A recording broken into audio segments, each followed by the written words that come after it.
Hello, good morning students. तो आज हम हिंदी पढ़ेंगे। हिंदी में लेसन नंबर 8 दोहा अष्टक, जो अपनी बुक्स में पेज नंबर 43, ठीक है, यहाँ पर दिखाई दे रहा है। ठीक है, तो क्या है दोहा अष्टक? तो जो दोहा अष्टक है उसमें किसका वर्णन किया गया है? जो कबीर है उसके दोहा यहाँ पर है, तुलसीदास, रहीम। ठीक है, तो इन तीनों के यहाँ पर दोहा का वर्णन किया गया है।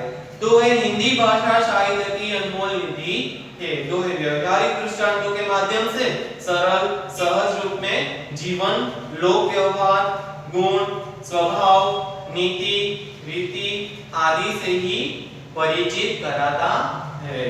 और प्रस्तुत इकाई में कबीर, तुलसीदास और रहीम के चुने गए ऐसे ही दोहे संकलित है। तो इसमें आगे मैंने कहा था कि इस इकाई में जो कबीर, तुलसीदास और रहीम है, ठीक है, तो उसमें से ही उन्होंने जो बनाए हैं उनमें से ही चुने गए दोहे की यहाँ पर वर्णन किया गया है।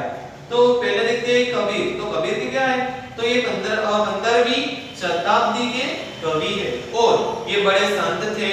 उन्होंने हिंदू और मुसलमानों को उनकी गलतियों के लेख फटकारे हैं और दोनों को हिल-मिल कर रहने का उपदेश दिया है। तो जो कबीर है, ठीक है, उसने क्या कहा? तो 15वीं जो शताब्दी है तब के वो कवि थे, ठीक है। तो और उन्होंने जो हिंदू और मुसलमानों को दोनों के बीच में जो गलतियां थी, ठीक है, उन्होंने वो टुकड़ा दी और उसको दोनों के बीच में अच्छी तरह से मिलजुलने की बात करने का उपदेश यहाँ पर दिया गया है। नेक्स्ट तुलसीदास है। तो ये 16वीं शताब्दी के प्रसिद्ध राम भक्त कवि है और उन्होंने रामचरितमानस नामक प्रसिद्ध ग्रंथ लिखा है। जो ये तुलसीदास थे वो 16वीं शताब्दी के प्रसिद्ध राम भक्त कवि थे वो, और उन्होंने जो रामचरितमानस है ना, उसके नाम का वो प्रसिद्ध ग्रंथ उन्होंने लिखा है। और नेक्स्ट कौन सा है? रहीम। तो उनका नाम, पूरा नाम क्या है? तो अब्दुल रहीम खान खाना। ये बड़े उदार और अनुभवी थे।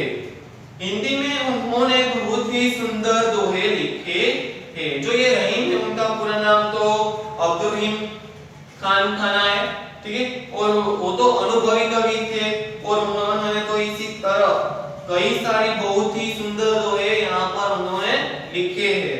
तो पहले कबीर के दोहे देखते हैं। ये कौन है? कबीर का चित्र दिखाई दे रहा है, ठीक है।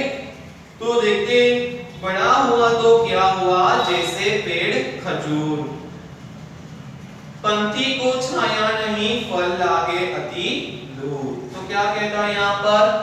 तो बड़ा हुआ तो क्या हुआ? जैसे पेड़ खजूर। जो खजूर के पेड़ होते हैं तो वो कितने बड़े होते हैं, ठीक है, तो वहां पर उसका वर्णन किया गया है। तो बड़ा हुआ तो क्या हुआ? जैसे पेड़ खजूर, पंथी को छाया नहीं, फल लागे अति दूर। कि जय मानो वो पेड़ तो बड़ा है लेकिन वहां से गुजरने वाले लोग को यहाँ पर छाया नहीं मिलती, तो वो किस काम का? और फल ना लागे अति दूर। जो उसका फल तो कितना ऊंचा होता है, बहुत दूर होता है ना। तो यहाँ पर इसी तरह उसका वर्णन किया गया है कि बड़ा हुआ तो क्या हुआ? जैसे पेड़ खजूर, पंथी को छाया नहीं, फल लागे अति दूर। तो जो राहदारी निकलते थे यहाँ पर रास्ते से, ठीक है, तो उसको मानो कोई छाया नहीं मिलती और उसको फल तो कितना ऊंचा होता है ना। तो इसी तरह यहाँ पर उसका वर्णन किया गया है, कितना बड़ा होता है। जो उस बड़ा होता है, ठीक है, लेकिन उसको यहाँ गुजरने वाले लोग को छाया नहीं मिलती है, ठीक है, तो वो किस काम का? मानो उसका फल बहुत ही ऊंचे, ठीक है, तो वो किस काम का?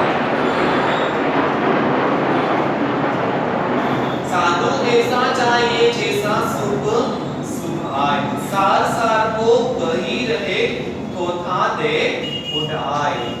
तो यहाँ पर किसका वर्णन किया गया है? तो साधु तो कैसा चाहिए कि जैसा सूप होता है, सूप सुभाए। तो सूप यानी क्या होता है? अनाज फटकने का छाछ, ठीक है, जो होता है ना अनाज को उसमें जो होते हैं दूर करते हैं, ठीक है, तो इसी तरह साधु ऐसा चाहे जैसा सुख सुभाए, सार सार को कही रहे थोथा दे उड़ाए, कि जैसे उसके जो फोते होते हैं ना, उसे फोत, ठीक है, तो वहां पर हम जैसे उसको दूर करते हैं।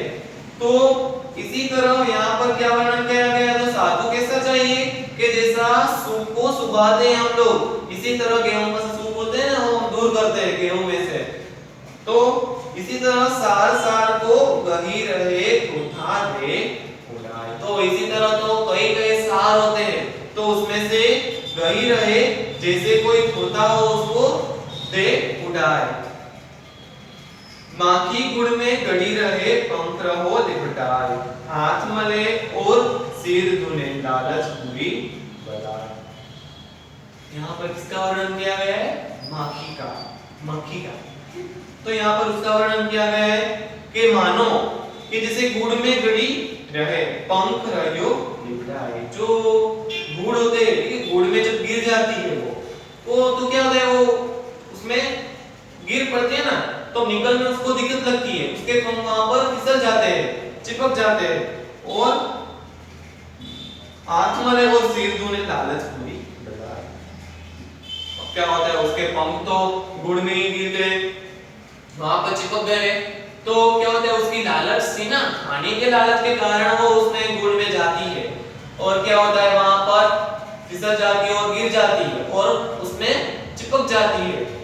तो क्या होता है, हाथ मले और सिर धुने लालच पूरी बनाए, तो उसकी लालच थी ना खाने की, तो क्या होता है, यहाँ पर क्या कहा गया है कि हाथ मले और सिर धुने लालच पूरी बनाए, तो इसी तरह लालच बुरी बनाए। तो ये तीनों के दिने कबीर के दोहे।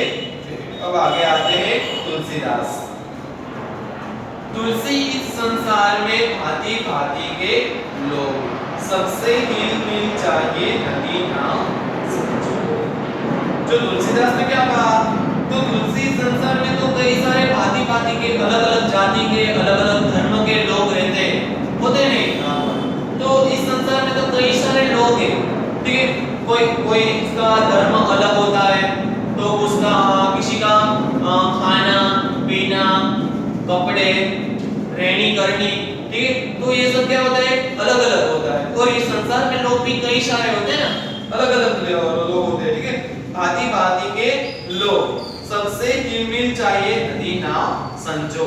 लेकिन हम लोग को सबको मिलजुल कर रहना चाहिए, कि जैसे कोई नदी होती है वो कैसे मिलजुल कर एक हो जाती है, कई सारी नदियां होती है, तो इसी तरह हमको मिलने की यहाँ पर प्रेरणा दी गई है कि हम सबको मिल कर रहना चाहिए, जैसे ही कोई नदी नाव के संजोग होती है, इसी तरह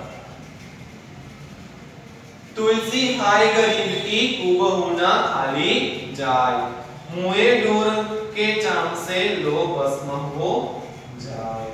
तो तुलसीदास ने यहाँ पर गरीब का वर्णन किया गया है कि कबहू ना खाली जाए, तो कदापि हमारे वहां से वो खाली हाथ ना जाए, और मुए डोर के चाम से लो भस्म हो जाए, तो वो कोई गरीब हो तो क्या होता है, वो उसका गुजरान चलाना बहुत ही कठिन होता है, कि माना उसका कोई उसके पास घर ना हो, कपड़े ना हो, खाने का कोई चीज ना हो, तो क्या होता है, वो लेने के लिए जाता है ना, मांगने के लिए जाता है कोई गरीब, तो मुंह डोर के चाम से लोह भस्म हो जाए। तो इसी तरह वो क्या होता है, वो सबके पास थोड़ा थोड़ा सा लेकर अपना घर चलाता है, आखिरकार उसका काम कितना कठिन होता है ना, तो इसी तरह मुए डोर को चाम से लो भस्म हो जाए। तो इसी तरह वो कई कई जगह पर लेने के लिए जाता है, तो इसी तरह क्या होता है, लोग उसका भस्म हो जाता है आखिरकार। तो ये किसके दोहे थे, तुलसीदास के दोहे थे। आगे चलो पीछे देखते हैं रहीम के दोहे। रहीम ने दागा प्रेम का मत तोड़ो झटकाए, टूटे से फिर ना जुड़े जुड़े गांठ पर छाए।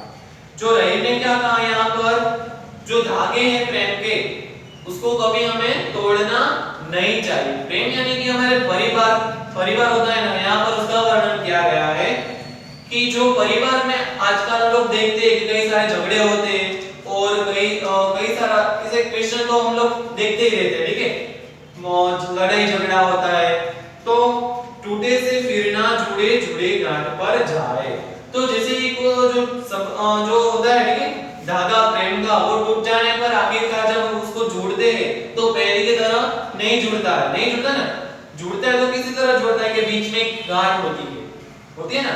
जब लोग हम कोई धागा वो टूट जाता है तो हम उसको जोड़ने के लिए क्या होता है बीच में गांठ बांधते हैं ना, गांठ बांधते ठीक है। तो गांठ होती तो वो जो धागा है वो एक तो हो गया, लेकिन बीच में क्या हुआ है गांठ है ना। तो इसी तरह संबंध में तो कई सारे यहाँ पर क्वेश्चन होते। तो इसी तरह रहीम ने क्या कहा कि रहीमन धागा प्रेम का मत तोड़ो चटकाए, टूटे से फिर ना जुड़े जुड़े गांठ पर छाए। लेकिन संबंध तो टूट जाते हैं, फिर उसको जोड़ने के लिए हम उसको जोड़ भी देते हैं। आखिरकार बीच में क्या होता है गांठ होती है ना, कि जैसे आगे मैंने कहा कि कोई धागा उसको हम तोड़ डाले तो बीच में जोड़ने के लिए हम क्या उसमें धागा को उसमें गांठ बांधते हैं ना, तो बीच में क्या रहेगा उसमें गांठ रहेगा ठीक है। तो संबंध में भी इसी तरह होता है कि संबंध को हमें कभी भी तोड़ना नहीं चाहिए। जब तक हम तोड़ते वापस उसको जोड़ते तो बीच में क्या होता है उसकी गांठ होती है ठीक है। तरुवर फल नहीं खात है सरोवर पिए ही ना पानी, कही रही मन प्रकाश हित संपत्ति संचही सुजानी। तो जैसे ही कोई पेड़ हो वो कभी भी अपने फल नहीं लेते, कभी भी उसके जो फ्रूट्स होते वो नहीं लेते, और फूल हो खुद भी नहीं खाते। कभी ऐसा हमने सुना कि एप्पल का ट्री हो उसने खुद ही एप्पल खा लिए, नहीं ना। तो इसी तरह कभी भी कोई पेड़ है कभी भी फल नहीं खाते।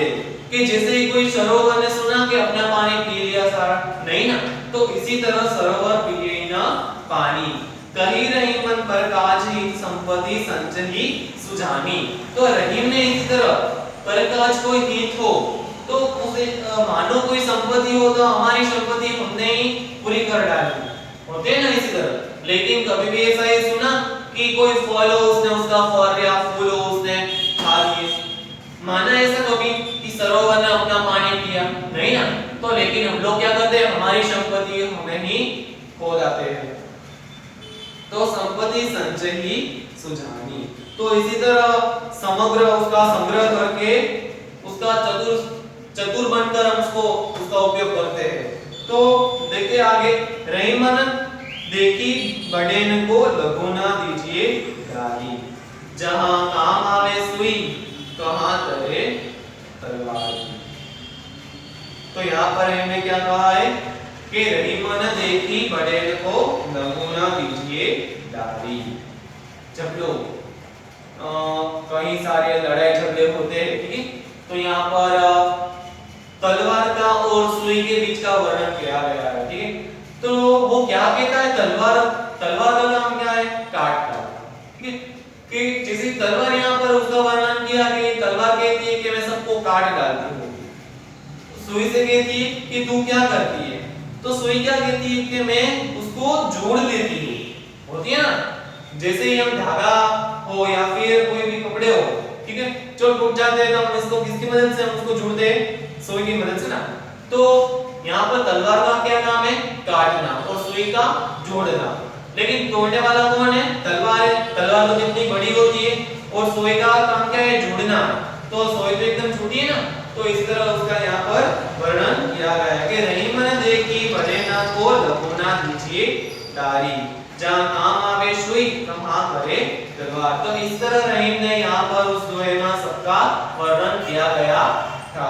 तो इसी तरह आगे हमने कबीर, तुलसीदास और रहीम के दोहे आगे हमने देखे थे। तो इसी तरह यहाँ पर अच्छी तरह से उसका दोहे का वर्णन किया गया